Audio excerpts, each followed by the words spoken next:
ndabasuje mu izina rya Yesu. Imana ibahe umugisha.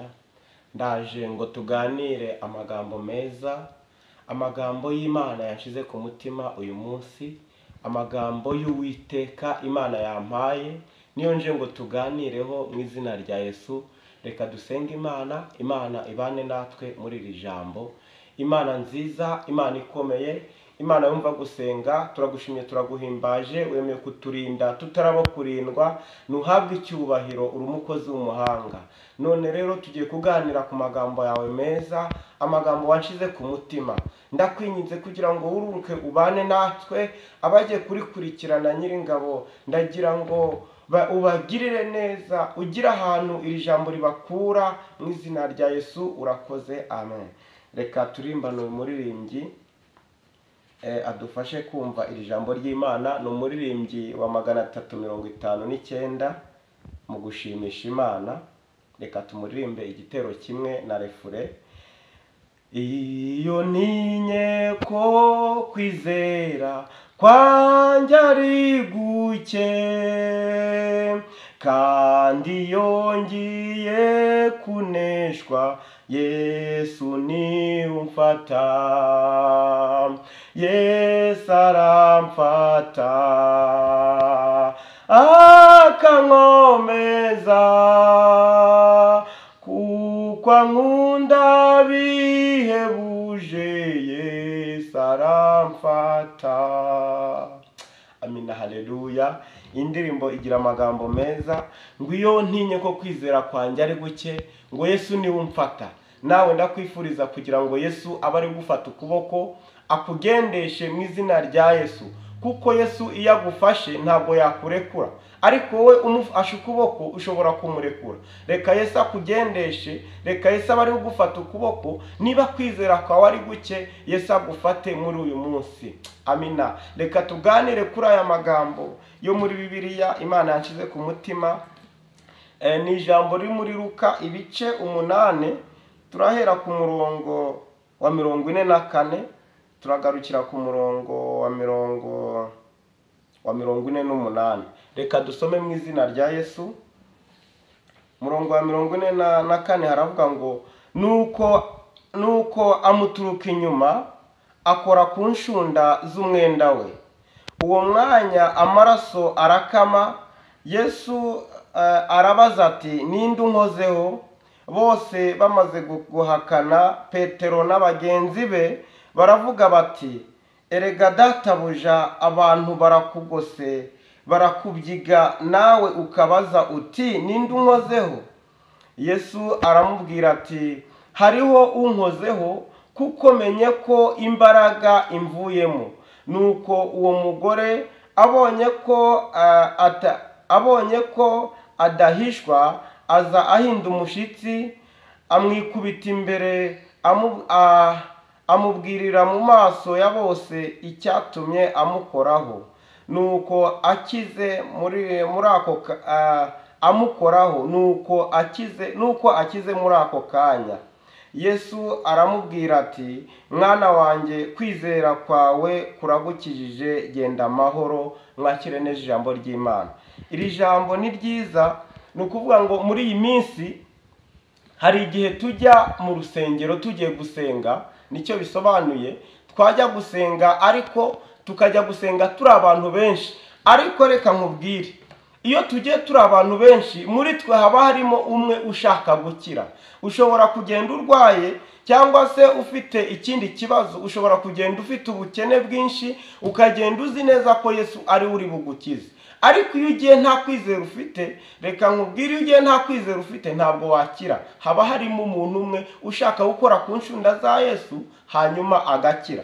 Uyu mugore yagiye afite kwizera gukomeye, arangije abyigana n'abantu babyigaga Yesu, kuko abantu bari benshi. Ariko we yabyiganye n'abo ngabo babyigaga Yesu, arangije amukoraho. Amaze kumukoraho yahise akira. Yari amaze imyaka 12 arwaye. Iri jambo uzarisome ryose rizabikubwira neza. Imyaka 12 ajya imugongo, ariko arangije amenya yuko Yesu ari muri ako gace. Arangije aragenda abyigana n'ababyigaga Yesu. hari abantu muri iyi minsi bajya mu rusengero ariko batagiye gusenga, bagiye kureba, bagiye kubyigana n'abantu bashaka gukora kuri Yesu. Reka nkubwire, were kubyiga Yesu, ahubwo byigana n'abamubyiga, nurangiza ukore ku nshundazi. Numara gukora ku nshundazi, igikomere cyawe kirakira mu izina rya Yesu. Numara gukora ku nshundazi, ibibazo byawe birarangira mu izina rya Yesu. Reka nkubwire, wigendera mu kigare kubera ko runaka agiye gusenga, ahubwo ujya gusenga kubera ko hari ikintu ukeneye. Nugenda hari ikintu ukeneye ufite kwizera, reka nkubwire, uraza kukibona mu izina rya Yesu. Were kugenda mu kigare kubera ko ngiyeyo. Tegura ko ugiye gusenga, nurangiza ugende kubera ko ushaka gukora ku ncunda ze. Byigana nabo ngabo rero, kubera ko hari abantu baza baje gushungera, baje kureba ibitangaza biri kubera aho ngaho. Ntabwo ari wowe murwayi wenyine uri muri urwo rusengero, harimo abarwayi benshi, ariko wowe ndagutangariza ngo haranira gukora ku nshundura ze. Numara gukora ku nshundura ze, arahindukira nawe abaze ngo ninde unkozeho. Amina, haleluya. Iri jambo ni ryiza. Iri jambo Yesu arangije ngo abaza Petero ngo ese ngo ninde, abaza intumwa ze ngo ese ngo ninde unkozeho. Ariko Petero arangije aravuga ati ariko Yesu nawe urasetsa ko abantu bari hano ari benshi, ariko warangiza ngo ninde ugukozeho, turi kugukoraho turi benshi. Ariko mu by'ukuri hari umuntu wari waharaniye gukira. Haranira gukira mu izina rya Yesu, uraza gukira. Gukira ni wowe urabigiramo uruhare. Numara kubigiramo uruhare, uraza gukira mu izina rya Yesu. Wowe gira kwizera, ugire kwizera gukomeye. Numara kugira kwizera gukomeye, ugakora kuri izo ncunda za Yesu, urakira mu izina rya Yesu. Wowe ikintu usabwa ni ukwizera. Mwizere kuko umugabo twakurikiye arakomeye, arahambaye. Umugabo twakurikiye afite imbaraga. Umugabo twakurikiye arategeka, ntabwo asaba. Mukurikire ategeke ku burwayi urwaye, arategeka mu izina rya Yesu.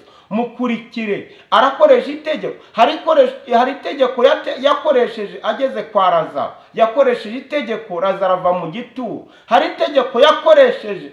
Amina, Yesu urakoze data.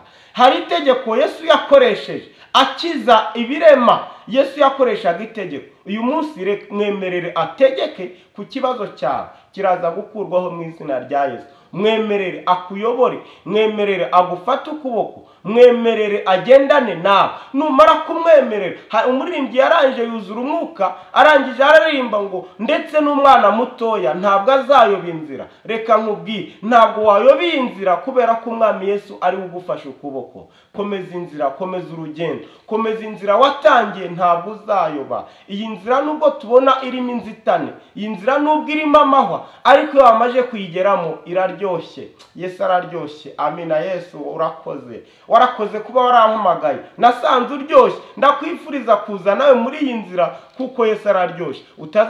Utazatangwa n'ibiryoshye ugasanga ibiryoshye byarashize, ugasanga Yesu yahagurutse ku ntebe y'imbabazi.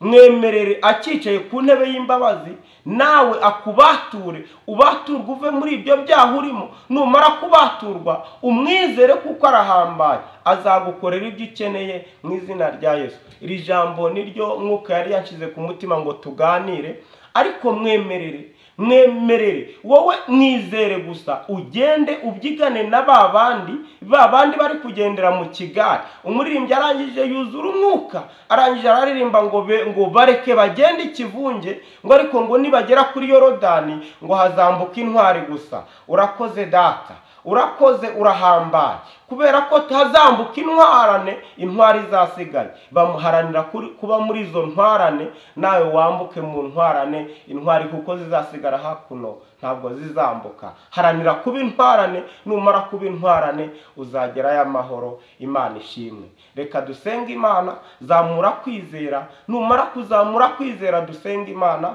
imanuke yuruke ikore kuri icyo kibazo cyawe, ariko uharanire gukora kuri izo ncundura ze. Uzamura ukwizera kwawe, umwemerere, zamura umutima wawe, uwerekeze mu kirere, utumbire ubwami bwo mu ijuru. Nta wundi wakurengera usibye Yesu wenyine. Usibye Yesu wenyine nta wundi wakurengera. Umuryango wawe ntiwakurengera, abakomeye bene wanyu ntabwo bakurengera, ndetse n'inshuti zawe ntabwo zakurengera. Ahubwo mwemerere, izere Yesu aragutabara, izere Yesu aragukiza. Mu izina rya Yesu mwakire neza ijambo ry'Imana.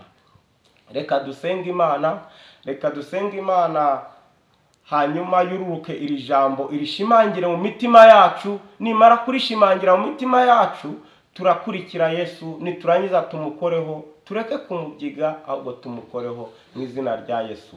Fata ahantu urwaye, hazamura kwizera kwawe. Niba ufite n'uwo wizereye, mwizerere araza gukira mu izina rya Yesu. Waba uri mu mahanga, waba uri mu Rwanda, zamura kwizera kwawe. Nta hantu isengesho ritagera. Isengesho riruta cya kibombe cya misile. Isengesho nta hantu bihuriye. Isengesho ni igitero gikomeye cyane, kirazamuka kigatera abadayimoni.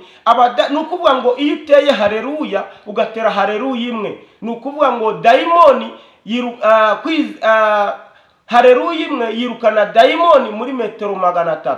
Ubwo uteye haleluya nk'icumi waba wirukanye dayimoni ibirometero byinshi cyane. Nurangiza gusenga Imana utere haleluya, Imana iraza kugutabara. Uraba wirukanye dayimoni, uraba wirukanye ubukene bukugose mu izina rya Yesu. Zamura kwizera kwawe dusenga n'Imana. Imana nziza, Imana ikomeye, Imana ihambaye, ndagushimye ndaguhimbaje kubwira ijambo ryawe uduhaye. Ikibahiro ni icyawe. Uri umukozi w'umuhanga, ufite imbaraga ndetse urategeka. Aka kanya nutegeke ku kibazo cyanyu, aka kanya nutegeke ku kibazo gikurikiye iki kibwiriza mu izina rya Yesu. Umuntu uri kwa muganga ndakunyinze kugira ngo umukize, urwariye mu rugo nawe umukize mu izina rya Yesu. Ndakwinginze ababuze ibyo kurya nubitange, abakeneye amafaranga nuyabahe, nta wundi bizeye wowe. Mwemerere rero, bemerere bagukurikire, bemerere bagukoreho. Nibamara kugukoraho baraza gukira mu izina rya Yesu. Ndakwinginze